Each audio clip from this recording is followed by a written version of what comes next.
नमस्कार and welcome back. एक silent war है जो भारत के फ्रंट लाइंस के ऊपर हमारी ही ऑपोजिशन ने वो शुरू कर दिया। ये कोई आज का शुरू नहीं किया, ये बहुत साल पुरानी इनकी एक स्ट्रेटजी है। भारत के अंदर जो मोदी गवर्नमेंट है वो मल्टी फ्रंट एक हाइब्रिड वॉर है, एक कॉन्फ्लिक्ट है जिसके साथ वो लड़ाई कर रहे हैं। 4 ऐसे अटैक्स हैं जो भारत के पार्लियामेंट के अंदर और पार्लियामेंट के बाहर वो किए जा रहे हैं। एक साइड पे आप देखते हैं कि पार्लियामेंट के अंदर पार्लियामेंट के सेशन को चलने नहीं दिया जा रहा कि कोई बिल पास ना हो जाए, वो बिल जिसे अमेरिका पास होने नहीं देना चाहता। दूसरी तरफ से जो हमारा पाकिस्तान का बॉर्डर है वहां पर भी केजरीवाल और राहुल गंदगी दोनों ने गंद डालना शुरू कर दिया। पाकिस्तान के साथ मिलकर भारत को तोड़ने की एक मुहिम शुरू हो गई है। डिजिटल इंफ्रास्ट्रक्चर है उसके अंदर गंद डालना इन्होंने शुरू कर दिया। और दूसरा जो हमारा पब्लिक हेल्थ का जो पूरा इकोसिस्टम है उसके अंदर एक नया वायरस वो आ चुका है। प्लीज आप कनेक्ट कीजिए डॉट्स को। एक टेरिफाइंग पिक्चर है जो हमारे सामने आती है। ये चारों पॉइंट्स मैं आपके सामने रखने वाला हूं। आप देखिए किस तरह से मोदी जी लड़ रहे हैं। और मैंने पहले बोला था अगले 3-4 दिन बहुत खतरनाक है भारत के लिए। क्यों? क्योंकि टेक्टोनिक एक सैबोटाज है जो भारत के अंदर होना शुरू हो गया। पहला सैबोटाज है जो पार्लियामेंट के अंदर हुआ। एफसीआरए के ऊपर बात करने की कोशिश की जा रही है, नहीं होने दिया जा रहा। दूसरा लॉ जो लोकसभा है उसके अंदर भी एक युद्ध है जो राहुल गंदगी ने शुरू कर लिया। वेपन क्या किया है? उन्होंने कॉन्स्टिट्यूशन को मैनिपुलेट करना शुरू कर दिया राहुल गंदगी ने। पहली बात यह है कि हमारा जो कॉन्स्टिट्यूशन है वो ब्लू कलर का होता है, वो और लाल रंग का जो कॉन्स्टिट्यूशन है वो आया है चाइना से बनकर, जो कहता है कि इसको मुझे बचाना है। यानी कि वो ओपनली आपको बोल रहा है मुझे चाइना के कॉन्स्टिट्यूशन को बचाना है, भारत का कॉन्स्टिट्यूशन गया भाड़ में। अब आपको अगर किसी दुश्मन कंट्री का कॉन्स्टिट्यूशन बचाना हो तो आपको अपने ही कॉन्स्टिट्यूशन में आपको कीड़े डालने पड़ते हैं। वही काम जो पिछले 30-40 साल से राहुल गंदगी की फैमिली वो करती रही। अब इनके जो पॉलिटिकल ऑपरेटिव्स हैं वो एफसीआरए के ऊपर बात नहीं कर रहे। वो क्या बोल रहे हैं? अब उन्होंने रिजर्वेशन का स्यापा लेके बैठ गए कि जी जो रिलीजन बेस्ड कोटा है ये आपको देना पड़ेगा, क्योंकि आपने जो ये माइनॉरिटी है पत्थर मारने वाली, इसको आप मार्जिनाइज करते जा रहे हैं, वो गरीब होते जा रहे हैं। ना कि उनके पास AK-47 खरीदने के पैसे हैं, लेकिन अपने बच्चों को पढ़ाने के पैसे उनके पास नहीं है। उनको रिजर्वेशन चाहिए ताकि गवर्नमेंट में जब वो आएंगे तो उसके बाद आपको मालूम है क्या कुछ करेंगे। जज बनेंगे तो वो सारे जिहादियों को रिलीज कर दिया करेंगे। तो उन्होंने बोलना शुरू कर दिया कि सुप्रीम कोर्ट का लॉ हो, कोई भी चीज़ हो, हम उसको बाईपास करने को तैयार हैं। ऑपोजिशन बोलती है कि हमारा जो वोट बैंक का अर्थमेटिक है वो खराब हो रहा है, इसलिए आपको रिलीजन बेस्ड आपको रिजर्वेशन देनी पड़ेगी। लेकिन जो कॉन्स्टिट्यूशन है, गवर्नमेंट बोलती है कॉन्स्टिट्यूशन बड़ा क्लियर है, आर्टिकल 15(4) और 16(4) वो क्या करता है कि रिजर्वेशन आपको तभी मिलेगी अगर आप सोशली और एजुकेशनली आप एक बैकवर्ड क्लास है, शेड्यूल क्लास कास्ट है या शेड्यूल ट्राइब है। अगर आपको रिजर्वेशन रिलीजन के बेस पे चाहिए वो परमिट नहीं किया जा सकता। ये कॉन्स्टिट्यूशन में बड़ा क्लियर है। दूसरा एक और चीज है कि अगर आपने सपोजिंग मुसलमान है, उसने अपने आप को बोलना शुरू कर दिया मैंने बना जी, मैं तो बन गया हूं अब हिंदू, और हिंदू भी मैं बना हूं ओबीसी, बाकी बीसी नाम में है तो आप समझ लीजिए वो बनने को तैयार हो जाते हैं। कहते हैं यार मुसलमान थे तभी बीसी थे, इसमें ओबीसी में बीसी है तो बीसी बन जाते हैं। लेकिन कॉन्स्टिट्यूशन वो अलाउ नहीं करता कि आपने धर्म चेंज कर लिया तो आपको ओबीसी SC ST का आपको स्टेटस नहीं दिया जाएगा। ये रिजर्वेशन मिलता है राइट एट बर्थ, वो कॉन्स्टिट्यूशन में बड़ा क्लियर है। दोस्तों, कांग्रेस वो पार्टी है जो अब रिजर्वेशन को जानबूझकर लेके आ रही है, और पिछले 2 साल से जितनी जाति उतना हक, कौन सी जात के हो, आप ओबीसी हो, SC हो, ST हो, ये काम इन्होंने करना शुरू कर दिया। अब ये पार्लियामेंट के अंदर भी वही काम करना इन्होंने शुरू कर दिया है, जबकि इनकी खुद की पार्टी, इनकी अपनी गवर्नमेंट्स 1957, 1980, 1990 जब भी कोई प्रोविजन आया कि कास्ट सेंसस करा लीजिए, रिजर्वेशन को कैसे करना है, कोई भी कमीशन की रिपोर्ट्स को इन्होंने इंप्लीमेंट नहीं होने दिया। अब ये मैटर क्यों करता है? मैटर इसलिए कर रहा है कि अब ये भारत में हिंदुओं को लड़ाने की बात पार्लियामेंट से शुरू करने वाले हैं। अब राहुल गंदगी पार्लियामेंट सेशन खत्म होने के बाद ये आएगा सड़कों पे, ये सोशल इंजीनियरिंग का काम करेगा, जहां पे कोई कॉन्स्टिट्यूशनल बैकिंग इनके पीछे नहीं है। ये अब ओबीसी SC ST को बोलेगा कि मोदी जी आपके खिलाफ हैं, इनको वोट मत करो, मुझे वोट दो, आप देखो मैं आपको रिजर्वेशन करवा के दूंगा, जैसे मैंने मुसलमानों को यहाँ पे रिजर्वेशन करवाया है। दोस्तों, ये जो आइडेंटिटी पॉलिटिक्स है, ये अब वेपन की तरह भारत में यूज की जाएगी, क्योंकि चाइना का कॉन्स्टिट्यूशन इनको बचाना है। आज 40% से ज्यादा जो हमारे कैबिनेट के मंत्री हैं वो बैकवर्ड क्लास से आते हैं। वो बनाना हमारी गवर्नमेंट की मजबूरी बन चुकी है, not because they deserve it, only because हमें अपनी गवर्नमेंट को बचाने के लिए ऑपोजिशन की गेम हमें खेलनी पड़ रही है। दोस्तों, ये बहुत ही एक डेंजरस मोड की तरफ राहुल गांधी ने इस देश को लेके जाने की कोशिश कर ली। स्ट्रेटजी बड़ी क्लियर है कि आप नेशन वाइड आप डिमांड करें कि भाई हमें तो रिजर्वेशन चाहिए रिलीजन बेस्ड। उसके लिए कॉन्स्टिट्यूशन हमें चेंज करना पड़ेगा, और ये कॉन्स्टिट्यूशन को तो फाड़ कर फेंकने के लिए तैयार है। ये अटेम्प्ट है पॉलिटिकल अपीजमेंट का, ताकि इंटरनल फॉल्ट लाइंस को क्रिएट किया जाए और फॉरेन से जो एडवर्सरीज हैं वो इसे एक्सप्लॉइट करें। फॉरेन का एडवर्सरी मतलब चाइना हो, बांग्लादेशी हो, पाकिस्तान हो, अमेरिका हो, सीआईए हो, ये सारे इसको यूज करेंगे। उसकी ग्राउंड राहुल गांधी पार्लियामेंट में खड़े होकर वो बना रहा है। ये है पहला पॉइंट। दूसरा है, एक और है कि अगर आपको यहां पे गन डालना है तो आपको यूथ चाहिए जो आपके लिए, आपकी आइडियोलॉजी के लिए, वो सड़कों पे लड़ने के लिए वो तैयार हो जाएगा। तो राहुल गांधी ने और कंजरवाल ने दोनों ने मिलकर एक काम और किया। पाकिस्तान से मिलकर अब ड्रग्स को भारत में लेके आया जा रहा है। अब पंजाब में देखिए, वहां पे कोई रूटीन की स्मगलिंग आज की डेट में नहीं हो रही। पाकिस्तान की जो गवर्नमेंट है वो असिमेट्रिक वॉरफेयर उसने डिजाइन कर लिया कि पूरी की पूरी जो पॉपुलेशन है यंग लोगों की पंजाब के अंदर, राजस्थान के अंदर, उन्हें नशे के दूध के आदत डाल दी है। पाकिस्तान के ड्रोन्स हर रोज भारत के एयर स्पेस को ब्रीच करते हैं और यहां पर जो लीथल जो ड्रग्स हैं उसको नीचे फेंका जाता है। मिलिट्री ग्रेड के वेपन्स को यहां पे भेजा जा रहा है। एक्सप्लोजिव्स हैं, ड्रग्स हैं, सिंथेटिक नारकोटिक्स हैं, ह्यूज क्वांटिटी में वो यहां पे आ रही हैं पाकिस्तान से। क्यों? ताकि यूथ को मैनिपुलेट करना आसान हो जाएगा। दूसरा, पंजाब के जो लोग हैं वो हमेशा मैक्सिमम नंबर में वो हमारी आर्मी में वो भर्ती होते रहे, आजकल नहीं होते, क्योंकि नशे में इतनी बॉडी इनकी खराब हो चुकी है। दोस्तों, ये नेशनल क्राइम इतना बढ़ चुका है कि अब hundreds of high level trafficking की जो सिंडिकेट्स हैं वो हर साल पकड़े जा रहे हैं। ड्रग्स हैं वो पकड़ी जा रही हैं, लेकिन ये इतने इंडस्ट्रियल साइज पे ये काम हो रहा है। क्यों? क्योंकि पुलिस भी इन्वॉल्व है, पॉलिटिशियंस पंजाब के वो इन्वॉल्व हैं, और वो चाहते ही नहीं कि जो पंजाब का जो यूथ है वो इस एडिक्शन से वो बाहर निकले। सिर्फ इसलिए को यूज करना इन्होंने देश के खिलाफ। रिजर्वेशन का प्रॉब्लम इन्होंने पहले खड़ा कर लिया, अब उसके बाद ये जितने ये लोग हैं इनको यूज कर रहे हैं एज सिंडिकेट ऑपरेटर्स, और ये सब कुछ काम हो रहा है अपनी स्टेट गवर्नमेंट्स और फॉरेन के सपोर्ट के साथ। ये क्लासिकल डॉक्ट्राइन है प्रॉक्सी वॉरफेयर का, और ये करने के लिए हमारे ही जो पॉलिटिशियंस हैं वो पाकिस्तान का साथ दे रहे हैं। ये ऐसे नहीं बोलता वो कि मोहब्बत की दुकान, ये नाम चूज किया है और मैंने बड़ी बार एक्सप्लेन किया इसका मतलब क्या है।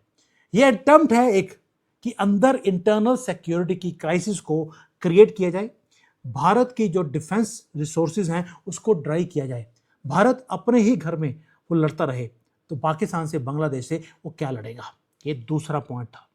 तीसरा एक और है, वो है पता नहीं अचानक कैसे गुजरात के अंदर एक बायोलॉजिकल वॉरफेयर शुरू हो गया। हमारे ही जो रूरल जो एरियाज हैं गुजरात के अंदर, जो गुजरात और जो सराउंडिंग रीजन्स हैं, वहाँ पे डेडली पैथोजन दोबारा से स्ट्राइक कर गया। नाम है चंडीपुरा वायरस। दोस्तों, बहुत सालों से ये आइसोलेटेड था, ये दोबारा से री इमर्ज हुआ है और आया भी है पूरी फोर्स के साथ। ये स्ट्राइक कहाँ कर रहा है? जो हमारी वनरेबल पॉपुलेशन है गांव की, वहाँ पे जो बच्चे हैं 12-13 साल से नीचे के, ये उसको अटैक करता है। अब आपको मालूम है हिंदुओं के तो एक ही बच्चा होता है, 2 बच्चे होते हैं। अब उनके फैमिलीज को डिस्ट्रॉय करने के लिए, फैमिलीज को ख़त्म करने के लिए ये काम करना शुरू कर दिया। आपको याद होगा 2 साल पहले मैंने क्या वार्न किया था आपको कि चाइना ऑलरेडी भारत सेंट्रिक वो एक वायरस बना रहा है, ताकि जो हमारे डीएनए के हिसाब से टेस्टिंग पाकिस्तान में हुई है और ये लैब पाकिस्तान में बनाया गया था। 2 साल पहले मैंने ऑलरेडी, या 3 साल पहले मैंने ऑलरेडी इसके ऊपर वीडियो बना दिया था कि इनके पास मोर देन 100 वायरसेस हैं। अमेरिका के लिए अलग वायरस बन रहा है क्योंकि उनका जो डीएनए और जीन्स हैं हमारे से डिफरेंट है। तो उनके डीएनए के हिसाब से उनका वायरस हमारे खिलाफ, हमारे वायरस हमारे जीन्स के हिसाब से बनाया जा रहा है और टारगेट किया जा रहा है हमारे हिंदू एरियाज़ को, इसीलिए वो गुजरात में शुरू किया है। दोस्तों ये सारा का सारा जो चीज़ें हैं उसको करने के लिए आप देखिए इन्होंने पहले तो पूरा एटमॉस्फेयर क्रिएट किया ताकि वायरस यहाँ पर रैपिडली वो ग्रो करे और उसके बाद ये लोगों को टच करे और उनकी लाइफ लिटरली लोग अनकॉन्शियस हो रहे हैं।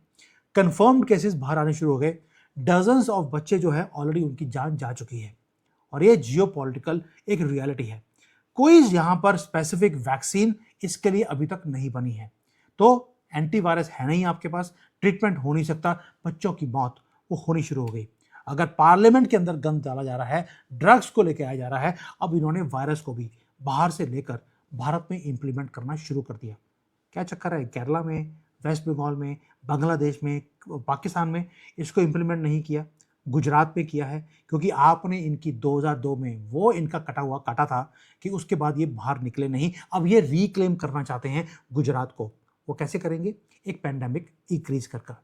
दोस्तों ये जो बायोसिक्योरिटी का रिस्क है भारत के अंदर क्रिएट किया गया है, ये अनचेक्ड वायरस आउटब्रेक है जो हमारे रूरल एरियाज में शुरू हो गई और हमारा ये जो क्रिटिकल वनरेबिलिटी है ये अब इंक्रीज होती जा रही है। जो हमारा हेल्थ केयर का इंफ्रास्ट्रक्चर है वो इमरजेंसी लेवल पर वो पहुंच चुका है और ये अब पूरे भारत में आहिस्ता आहिस्ता ये एक्सपेंड करेगा कि ऐसी बायोलॉजिकल थ्रेट को ऐसी जाने देंगे। राहुल गंदगी इस वक्त उस पॉइंट पे आ गया है कि उसको रास्ता दिखता है कि कॉकरोचों के चक्कर में इसको लगता है कि अब मेरे पास मौका है, क्यों ना पूरे चारों तरफ से मोदी जी को घेरा जाए ताकि ये उस चीज़ों में प्रॉब्लम्स में घिरे रहेंगे और राहुल गंदगी अपने दुश्मनों के साथ मिलकर भारत के टुकड़े कर देगा। उसका प्लान बिल्कुल क्लियर है डे वन से और वो बार बार बोलता है एक बार मोदी नीचे गिरा और मेरे हाथ में सत्ता आई तो मैं दोबारा से सत्ता को अपने हाथ से मैं जाने नहीं दूंगा, ये दोबारा से कभी नहीं होगा। ये राहुल गंदगी के खुद के वर्ड्स हैं। इसलिए ये वायरस जो खुद वायरस है वो वायरस बाहर से ले आया ताकि चाइना का और पाकिस्तान का कॉन्स्टिट्यूशन बचा सके। और चौथा एक और है, वो है हमारी जो जनरेशन है, इसमें राहुल गंदगी का हाथ नहीं, लेकिन हमारी जो नई पीढ़ी है, जेनजी है, उसको आर्टिफिशियल इंटेलिजेंस की एक लत लगानी शुरू कर दी। दोस्तों पूरे क्लासरूम्स भारत के अंदर वहाँ पर एआई को डिप्लॉय किया गया है बहुत ज़्यादा स्पीड के साथ, लेकिन जो डिजिटल ट्रांसफॉर्मेशन है उसके साथ एक प्रॉब्लम भी आ रही है। प्रॉब्लम ये आ रही है कि जो हमारा एजुकेशन का फ्रेमवर्क है उसको रेवोल्यूशनराइज तो आपने कर दिया, लेकिन इसको स्ट्रिक्टली आपने कंट्रोल नहीं किया, क्योंकि उसके साथ कारण क्या हो रहा है कि जो ग्लोबल इंटेलिजेंस की एजेंसीज है उन्होंने बोलना शुरू कर दिया कि जितना ज़्यादा आप एआई को यूज़ करेंगे उतना आपकी जो क्रिटिकल थिंकिंग का जो एक बच्चे का माइंड है जो आप उसको डेवलप करते हैं अंडर द एज ऑफ 13, जहाँ पर आप क्रिटिकल थिंकिंग है, रीजनिंग है, वो आप खुद करेंगे। आजकल वो काम आर्टिफिशियल इंटेलिजेंस कर रहा है। इसलिए जो मेजर इकोनॉमीज हैं, Australia, UK, European union, Singapore, ये सब ने स्ट्रिक्टली एज कंट्रोल्ड उन्होंने एआई का इंटीग्रेशन किया है कि 13 साल से नीचे आप एआई को यूज़ ही नहीं कर सकते। क्यों? क्योंकि उन्हें मालूम है अनमॉनिटर्ड एआई जो है वो एक्सपोज करेगा हमारी थिंकिंग प्रोसेस को, जो पर्सनल डाटा है वो कॉम्प्रोमाइज़ हो सकता है, हमारे जो स्ट्रक्चरल जो एक इनइक्वालिटीज़ हैं उसे कोई ना कोई इसे यूज़ कर कर हमारे खिलाफ वो यूज़ कर सकता है। जैसे आपको मालूम है यहाँ पर जाति के नाम पर ऑलरेडी बांटना शुरू कर दिया, नॉर्थ और साउथ में डिवाइड हो गया, मुसलमान हिंदुओं का डिवाइड है, ये इनइक्वालिटीज़ है जिसको यूज़ किया जाता है और कल के आगे जाकर इसी एआई को ट्रेन किया जाएगा हमें डिवाइड करने के लिए। दोस्तों इसीलिए जो बड़ी बड़ी वो हैं कंट्रीज़ हैं वो इसके यूज़ के ऊपर वो कंट्रोल लगाया जा रहा है। अब आप जोड़ के देखिए सब चीज़ों को, हो क्या रहा है। हमारे यहाँ पर एक तो पार्लियामेंट के अंदर गन डाल दिया, जातियों के नाम पर, SC ST के नाम पर ये दोबारा से सड़कों पे आने की बातें बोल रहा है राहुल गंदगी। पाकिस्तान के साथ मिलकर भारत में ड्रग्स लेके आए जा रहे हैं, चाइना के साथ मिलकर एक वायरस को भारत में लेकर आ गए हैं और आर्टिफिशियल इंटेलिजेंस वो हमारी जो अगली पीढ़ी है उसको बर्बाद करता जा रहा है। दोस्तों ये जो सारा का सारा ब्लूप्रिंट है वो बिल्कुल कनेक्ट होता है एक दूसरे के साथ। आप सोच के देखिए कि पूरा कैनवस अगर आप देखें कि कैसे ये जो कॉम्प्रोमाइज लोग हैं पार्लियामेंट के अंदर, कैसे वो भारत के जो जो हमारे वो हैं दुश्मन हैं, जो उनके साथ मिलकर ये हमारी ही नेशनल सिक्योरिटी को ये खतरे में डाल रहे हैं। उनको अब कोई डायरेक्ट मिलिट्री का इन्वेजन करने की ज़रूरत नहीं है। जब पार्लियामेंट के अंदर बैठे हुए लोग वो मिलिट्री इन्वेजन की बजाय वो इन्वेजन भारत के अंदर ही करते जा रहे हैं, पहले तो ये पुश कर रहे हैं इंटरनल पॉलिटिकल फॉल्ट लाइंस को, ये यूज किया जा रहा है ताकि पॉपुलेशन को डिवाइड किया जाए। फिर ये नारकोटिक्स को लेकर यूथ को बर्बाद कर रहे हैं ताकि ये जो की हमारे बॉर्डर के स्टेट्स हैं उसको डिस्टेबलाइज किया जाए। फिर बायोलॉजिकल वॉरफेयर इन्होंने भारत के अंदर करना शुरू कर दिया ताकि हिंदू फैमिलीज के बच्चे खत्म होंगे तो हिंदू फैमिली ही खत्म हो जाएगी। और चौथा, ये जो डिजिटल पूरा का पूरा एआई का नेटवर्क है, इसे यूज करेंगे हमारे ही कंट्री में एआई को ट्रेन करने में और अगली जनरेशन को ये बर्बाद करने में। दोस्तों ये रियलिटी है मॉडर्न जियोपॉलिटिकल वॉरफेयर की। ये क्वाइटली मल्टी डायमेंशनल लेवल पर ये किया जा रहा है और ये सब कुछ ऑपरेट हो रहा है अंडर द सरफेस। सरफेस भी कहाँ पर? सरफेस भी पार्लियामेंट के अंदर से इसको किया जा रहा है। और भारत की गवर्नमेंट को कोनो को डिसाइसिव स्टेप इस राहुल गांधी के खिलाफ या कंजरवाल के खिलाफ, इन सब के खिलाफ आपको करना पड़ेगा। कल ममता बानो क्या बोल रही है? मेरी जान को खतरा है, मेरे ऊपर पत्थर मारा है, वो पत्थर किसने मारा था, वो बीजेपी का आदमी था, वो ऐसे ऐसे जाके वो बोल रही थी। भाई जूते सिर्फ लोगों ने जूते मारे हैं मिट्टी में भिगोकर, दैट्स इट। उसको पत्थर लग रहे थे और जब एक्चुअल हिंदुओं के पत्थर मारा जा रहा था 15 साल से, तब इसको दिखता नहीं था। तो क्या बोल रही थी? तो बोल रही थी ये तो मैंने बचाया हुआ है, नहीं तो अब तक तो हिंदू खत्म हो गया होता। आज ममता बानर को ये ड्रामे करने शुरू हो गए हैं, वही ड्रामे जो आज वो वहाँ पे सड़कों पे कर रही है, वही राहुल गांधी और कंजरवाल यहाँ पे पार्लियामेंट में और अपने अपने स्टेट्स पे कर रहे हैं। दोस्तों जब तक स्टेट गवर्नमेंट या जो हमारी सेंट्रल गवर्नमेंट है वो उस तरह से रूथलेसली काम नहीं करेगी, भाई इसमें आपको कांग्रेस की दाद देनी पड़ेगी। केरला में किसी ने सावरकर की फेवर में एक स्टेटमेंट दे दिया, उसे पकड़कर जेल कर दी। किसी ने राहुल गांधी के खिलाफ कर्नाटका में कुछ बोला, उसे पकड़कर जेल कर दी। और यहाँ पे पूरे देश में हिंदुओं को, सनातन को, हमारे देवी देवताओं को, सबको गालियां निकलती हैं, हर रोज निकाली जाती हैं। मोदी जी कुछ नहीं कहते, कहते फिर क्या हो गया, अगर भगवान को गाली निकाल दी लग थोड़ा ना गई। तो मोदी जी वहाँ पे राहुल गांधी को एक गाली निकाली है, वो जेल में सड़ रहा है। जीरो टॉलरेंस की पॉलिसी जब तक आप नहीं बनाएंगे आप कंट्री को नहीं चला सकते। यही होगा जो आज की डेट में हो रहा है पार्लियामेंट के अंदर, पार्लियामेंट के बाहर, और हमारी जो नस्लें हैं वो ख़त्म हो रही हैं। जिस तरह मुझे एक ही डर है कि जिस तरह से मोहम्मद गांधी और मोहम्मद नेहरू इनको आज जूते पड़ रहे हैं उनकी उस वक़्त की पॉलिसीज़ के लिए, कहीं ये ना हो कि आगे जाकर आप अपना नाम बचाने के चक्कर में कि यार मुझे कोई उल्टा सीधा ना बोल दे, उसके चक्कर में कहीं 10 साल के बाद आपको भी वैसे ही गालियाँ पड़नी ना शुरू हो जाए एक्चुअल में। आज तो सिर्फ 1000 लोग ही आपको दे रहे हैं। दोस्तों हमारा देश बहुत ज़्यादा डिफ़िकल्ट टाइम में से निकल रहा है। मैं बार बार ये वीडियोस इसलिए बनाता हूँ, मुझे मालूम है कि चाइना किस तरह से लगा है हमारे देश को बर्बाद करने के लिए, और उसको हमारे देश के अंदर एंटर करने की ज़रूरत नहीं है। अंदर ही उसके एजेंट वो बैठे हैं राहुल गांधी जैसे। बैटल लाइंस अब कन्फाइंड नहीं है फिजिकल बॉर्डर्स के ऊपर, वो हर जगह पर है, पार्लियामेंट के अंदर, सड़कों पे, नॉर्थ साउथ में, रिलीजन में, हर चीज़ में। और जो फाइट है सॉवरेनिटी की, भारत की, वो शुरू हो चुकी है। और अगर मोदी जी ने अब थोड़ा सा डिसाइसिव स्टेप या स्ट्रॉन्ग स्टेप्स ना लिए तो ये देश को बर्बाद कर देंगे। और अगर यहाँ पे कत्लेआम हुआ, उसके लिए मैं बार बार बोल रहा हूँ, कोई और जिम्मेवार नहीं होगा। मैं आई एम सॉरी टू से, उसका एक ही आदमी जिम्मेवार होगा। मैं उसका नाम भी अभी लेना नहीं चाहता। You understand home I am talking about, जिन्होंने पार्लियामेंट में बैठकर पूरी पावर होते हुए भी डिसीजंस नहीं लिए। Thank you. जय हिंद।